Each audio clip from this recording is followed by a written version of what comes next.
Our next speaker, Professor Lisa Toohey, is formerly of the University of New South Wales and is now at the University of Newcastle. I've long admired her work on trade and China, so it's wonderful to have the opportunity to finally meet her in person and bring her up to Brisbane to talk about her deep-ranging work in the area.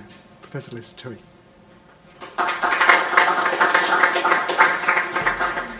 Thank you, Matthew.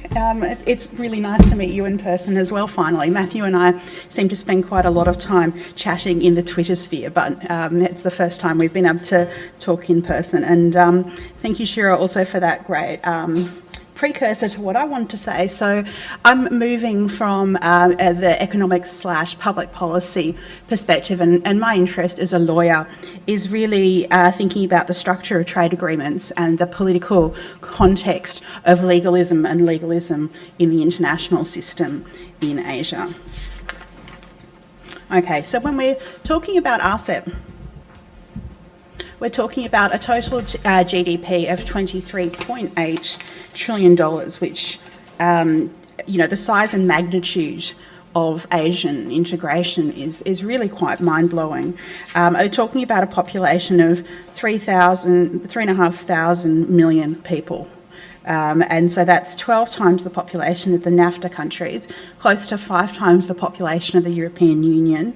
And despite the very large proportion of developing countries, that's the 16 countries of RCEP there, which does of course include countries like Australia and New Zealand, their GDP exceeds the GDP of the NAFTA countries, which comes in at about 17 trillion, and then the combined GDP of the 28 European Union states, which is 16 trillion. So the statistics there really are truly awesome when you start to think about it. And then in terms of trade projects in the region, at least 4 major trade projects, just focusing on the region itself, not counting the major agreements that feed in and out of the region. So the ASEAN agreements, the RCEP, OBOR, which is One Belt, One Road, which I'll talk about in a moment, and then the future free trade area, the Asia Pacific FTAP.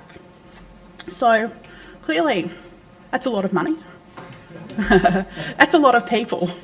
Okay, so Western powers, and the United States in particular, I think, have always looked with a certain amount of anxiety to any potential challenge to the global hegemony.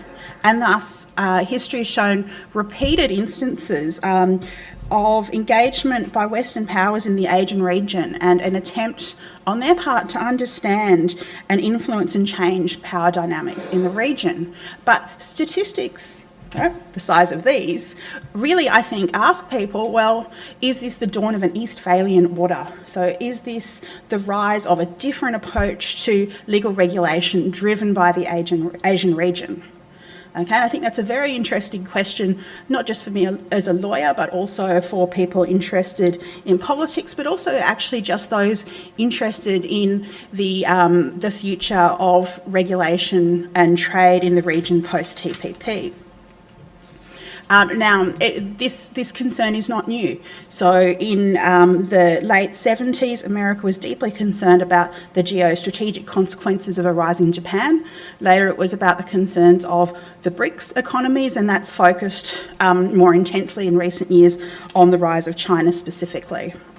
So the term Eastphalia was coined originally by a Korean diplomat, Sungwon Kim. And as Kim says, the idea of Eastphalia communicates that conditions have emerged in which Asian countries have a say in world affairs that are not dictated by or subordinated to Western ideas and interests. And so the question then becomes, if there's no longer that subordination to a particular model of trade regulation, what's it going to look like? Will it be significantly different? Okay, and so he created this term Eastphalia to stand as a contrast to what he sees as the Westphalian model. So I think it's quite a nifty and useful turn of phrase to encapsulate a whole lot. So I'm focusing here in this presentation on what that looks like in the contemporary trade regulation environment. All right. So obviously that apprehension creates a certain amount of fear. which results in a range of books and articles like these. And I've written elsewhere about the types of fears that are manifested at the thought of an Eastphalian legal order. I'll skip over that.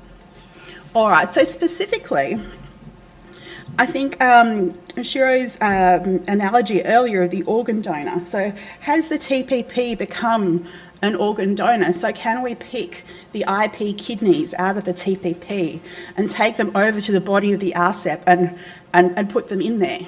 Okay, or are the host and the donor completely different in their structures and rationales?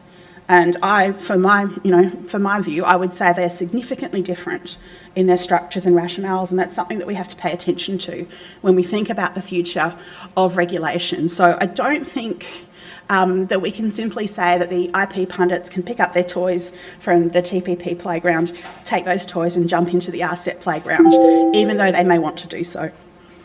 All right, so I think what is going on is there's an assumption of a similarity of purpose underpinning the TPP and the RCEP that just doesn't exist, in my opinion. And I think that comes back to approaches to trade, which I don't really have time to discuss, and approaches to legal regulation, which I'll touch on briefly.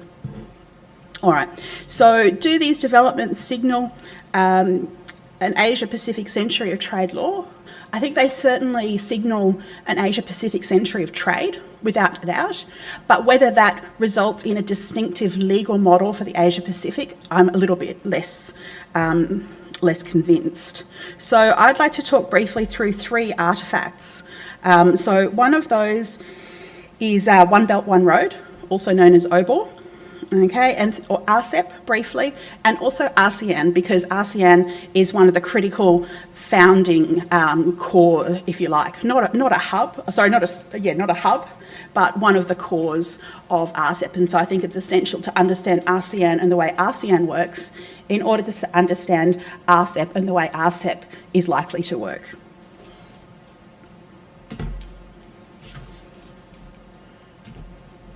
All right, so this is One Belt, One Road. Now, One Belt and One Road is often described as a project for regional connectivity. And the leap is then often made that because it's a project for regional connectivity, it's a project for regional integration, regional harmonisation and regional regulation by China. But I don't think that's a good characterisation of One Belt, One Road. Really what it does is it brings together a range of existing and proposed Chinese infrastructure projects under a marketable banner, and that banner is One Belt, One Road. So it's much easier to simply refer to One Belt, One Road than explain kind of the complex collection of projects undertaken in lots of different areas. So I think it's obviously more than marketing, but I think it's helpful to think of it in terms of a handle rather than an actual project as such. Okay, so for those who are completely new to One Belt, One Road, it's a little bit confusing. And one of the reasons for the confusion is the belt is the road, and the road is actually the maritime route. So when they talk about the road, they mean this maritime route, which is outlined in blue there, and the belt refers to the land road. Okay, so it's a sort of an attempt to invoke the idea of the old Silk Road and the Chinese maritime ways. So what it's designed to do, or what the concept encapsulates, is the bringing together of all these regions through a vast network of railways, roads, ports, pipelines and telecommunications systems. Okay, and to promote that from China throughout Asia, through the Middle East, through Africa and through to Europe. So the scale of these projects are huge. The impacts of these projects are huge, and there are of course concerns about the impact of the way in which these projects are carried out, but that's not what I'm interested in focusing on today. It has attracted comparisons with the Marshall Plan, although, as I'll return to later, I don't think that's an accurate comparator, and I'll explain why. Primarily, I think this is an exercise in economic rather than political power. And it's a means to invest Chinese capital, and it's a means to sell Chinese goods. It's not a project in the sense of building an empire. Okay, so a few more statistics on One Belt, One Road. again, truly humongous in terms of the scale. So to finance a share of these international projects, China has contributed $50 billion to the founding of the Asian Infrastructure Investment Bank. So it's contributed half of the bank's capital, and it's contributed another 41 of the $50 billion in the New Development Bank, which is hosted in Shanghai, and which is established by the BRICS states, Brazil, Russia, India, China and South Africa. So a huge amount of investment into those into those sort of international organisations. But Beijing's also pledged $40 billion into its own Silk Road Fund, and another $25 billion into its Maritime Silk Road Fund. So this is huge scale project financing, very, very large projects. So, for example, there's a $46 billion China-Pakistan corridor to develop infrastructure in a very undeveloped part of the world. So it has the potential for huge transformative power in a country like Pakistan, where infrastructure is very, very limited.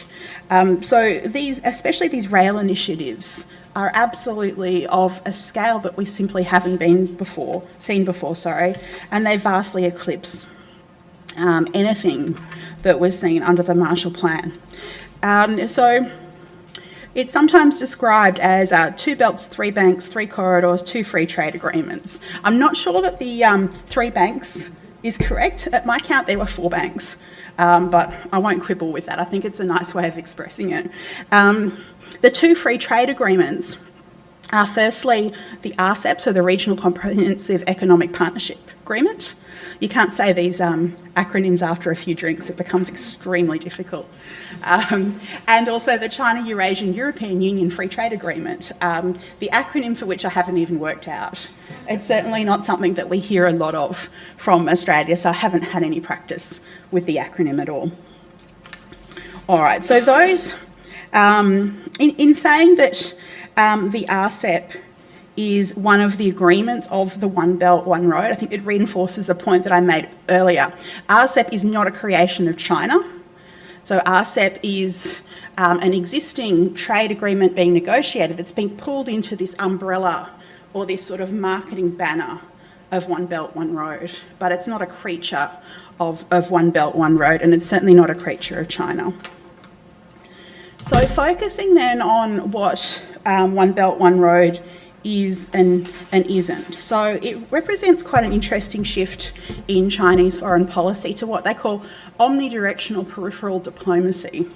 Okay, so rather than targeting friends and making a select number of infrastructure sort of investments in countries that are friends, it's going out across its borders and in all directions. So it's a very, very different approach. I think it's also really important to understand that it's more about networking than it is about deep integration.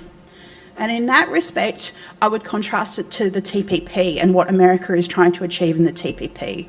So the TPP was about achieving a level of deep regulatory harmony in how things were dealt with from a legal perspective. And One Belt, One Road is not seeking to do that. It's not on the agenda. Law is simply a tool to the extent that it's even considered at all. Okay, and I would say it's hardly considered in One Belt, One Road. It's a tool to achieve the end of this huge network. Okay, so One Belt, One Road is strategic, but it's not driven by strategic concerns primarily. It's an economic decision. And similarly, it's international, but it's not driven by international concerns of China. And I think that's something that's really seriously overlooked when Western analysts think about One Belt, One Road. They think of it as an empire-building project of China designed to assert China's global dominance. And I don't think that's a fair characterisation. It certainly will increase China's power in the region, done well, it will increase China's soft power. It will certainly increase China's hard power. However, it's motivated primarily by domestic Chinese concerns. And that's something that I think we can't say often enough, because that's what it's about. All politics is local and China is no different. So this is motivated primarily for China to find outlets for its capital, outlets for its goods. And in fact, 30% of the One Belt, One Road investment is within China itself. Okay, so this is about development in provinces beyond simply Shanghai and Beijing. One of the biggest recipients of money from One Belt, One Road is Xinjiang province, which, you know, is of great strategic importance to the Beijing government. So 30% of all investment is within China, and it's a Chinese project to develop the Chinese economy. Okay, so I think there's a risk there of Western media overstating Chinese ambitions in this regard. So I don't think it is about building an international economic order, and it's certainly not about building an international economic legal order. Okay, so what that means, I think, is that because there is this tendency to overstate the role of One Belt, One Road, there's also a tendency to overplay the importance of things like IP within that. So to the extent that IP is thought about in One Belt, One Road, it's simply a tool to facilitate trade. Okay, and I think I'm certainly not an IP expert, and I'll give you a disclaimer later, but I do think that people looking at Silk Road from their own disciplinary perspectives tend to overplay the link, and I think this quote on the slide here is quite typical of that. This idea that, you know, IP strategy plays deeply into One Belt, One Road, and One Belt, One Road plays deeply into IP strategy. I don't think the first is the case at all. Okay, and I do think, though, that domestic Chinese ministries do pay attention to the marketing language of One Belt, One Road when casting their own national politics. And so I think that is a dimension, but I think we shouldn't overplay its importance. Okay, so moving on then to RCEP. I won't talk in depth about RCEP, but because of the scope of it, and because of the fact that it comes from ASEAN members at its core, I think it's worth talking a little bit about the legal culture that underpins ASEAN and its role then in the legal culture of RCEP. So RCEP is predominantly ASEAN members. So it's the ASEAN members plus the ASEAN plus 3 countries, so China, Japan, South Korea, and then the extra 3 that make the plus 6. That gets confusing, doesn't it? Australia, New Zealand and India. So a huge area. The RCEP agreement, to the extent that we've seen drafts so far and to the extent that any of us or some of us have bothered to sit down and look at those drafts, is very different or substantially different to the TPP. It is nowhere near as ambitious in scope. It doesn't include the add-on areas to do with labour rights and environment and all those things that really made the TPP distinctive and go beyond the WTO agreements. Okay, so I think that Shiro put it nicely just a few minutes ago when he referred to RCEP as, and I hope I'm not misquoting you there, a coalition of open economies, because I think that sums it up really nicely what RCEP is about. It's not a project. Okay, it's not an attempt to create a legal order. It's an alliance or a coalition of economies that want open trade within the region, and I'll come back to that point. Also, TPP had America as a hub. RCEP has no single hub. To the extent there is one, you could say it's perhaps ASEAN, but I don't think that's really accurate either. It's some sort of wheel that just has a series of spokes interacting with one another. So it's a very different beast in terms of its structure. Okay, so it's also really important to think about what has gone before in the region in terms of ASEAN and the ASEAN way, and also to think about the deeper context of what's going on in ASEAN and how that differs to what's going on in Europe and the United States. So ASEAN is first and foremost a security community. So there are 3 pillars of ASEAN: political security community, a socio-cultural community, and an economic community. And the security pillar of ASEAN is paramount. So the cultural pillar helps to facilitate the security pillar. The economic pillar is in everyone's interests. But ASEAN, and I've written about this elsewhere, is first and foremost a security community, and it's not a legal community. It's not the building of an EU-style cosmopolitan project of legal integration. That's simply not what it's about. Okay, so there's also, going on at the same time, a large web of unresolved territorial disputes between the ASEAN members and, in fact, between the RCEP members. And while that seems a comment out of place in a trade law conference, it's not, and it's really important to remember that. And so because of the complexity of the territorial and political disputes between the ASEAN members, it becomes very important that ASEAN is a forum that's not sullied by trade disputes. Okay, and I'll come back to that point because I think that shows the reason that the ASEAN dispute settlement mechanism is never used. Okay, and that's because that forum is too important to destabilise or undermine with something as trivial as a trade dispute. So it needs at all times to remain as an open and engaged forum for dialogue between countries that otherwise could easily be ripped politically apart. Okay, and so that idea of the ASEAN way of behind-the-scenes diplomacy and avoiding of confrontation is in fact the best way to preserve the integrity of the Asian region. And I think it's important to consider that when we think about the content of RCEP, and particularly when we think about things like dispute settlement in RCEP, because the same dynamics apply to RCEP as they do to ASEAN.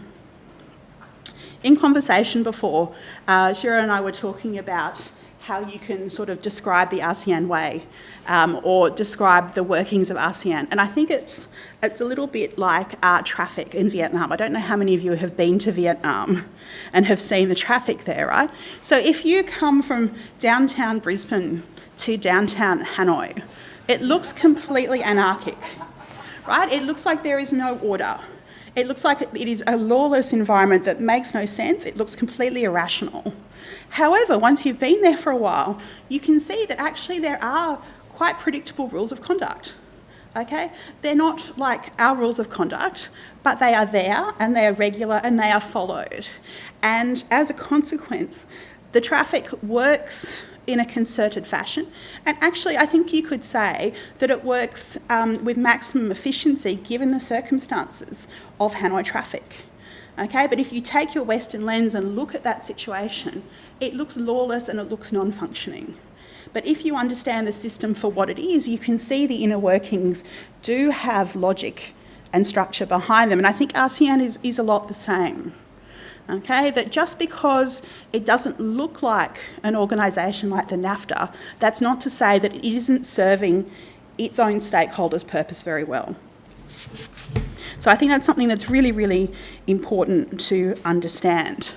So to sort of bring these different threads together, if we look at ASEAN, RCEP and One Belt, One Road as artefacts, so if we look sort of like an archaeologist at these 3 things, what do they show us about the emergence of an international economic legal order? Well, I think it's important to recognise that none of these are TPP-style projects of empire.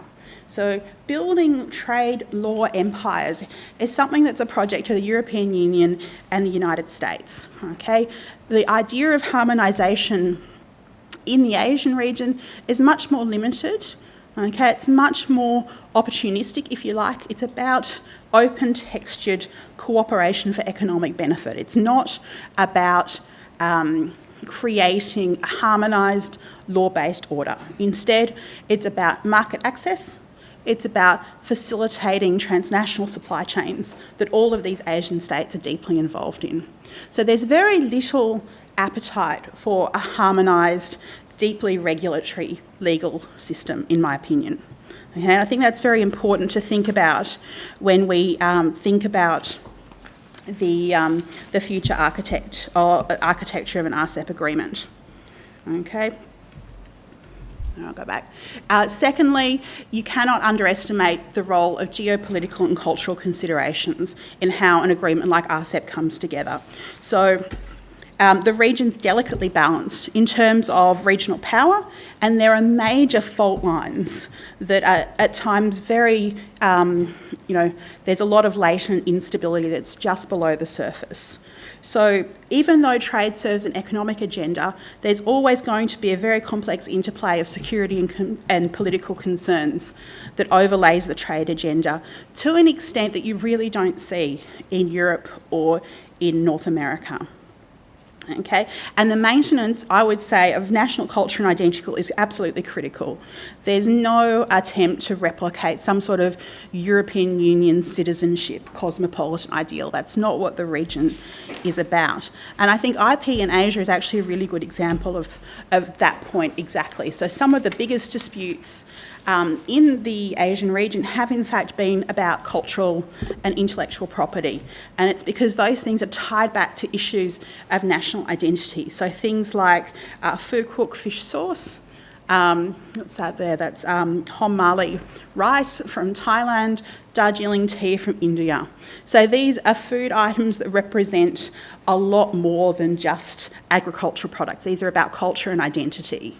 Okay, so I think there's an interesting link there. And these are very quick to stir national sentiment, and that can be intensified further because of the simmering cultural disputes.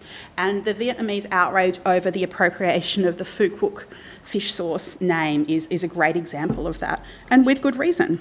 Okay, but where the states in the region take formal recourse, so where they actually take legal action over these disputes, they don't do it in regional fora. Okay, Shira gave the example before of the Chinese-Japanese dispute about rare earths. Okay, not that there was a forum they could have used, but the WTO was the forum of choice. Similarly, when states have concerns about IP disputes, even where they could have taken it to an ASEAN forum, they still take it to the WTO forum. And the same applies where they have territorial disputes. So a very good example of that is the dispute between Cambodia and Thailand over the Temple of Prayer Vihet. Yeah. Okay. So I think it's really important to bear these things in mind. Okay. All right. And so to conclude, I quite like to contrast this quote which comes from Xi Jinping on the occasion of the Belt and Road Forum. And I think that summarises quite nicely the Chinese approach to One Belt, One Road. Peaches and plums do not speak, but they are so attractive that a path is formed between those trees. And just in finishing, I'll contrast that with President Obama talking about why the TPP was important. America should write the rules. America should call the shots. Other countries should play by the rules that America and our partners set, not the other way around. So I'll just leave that as a final thought for you. Thank you very much.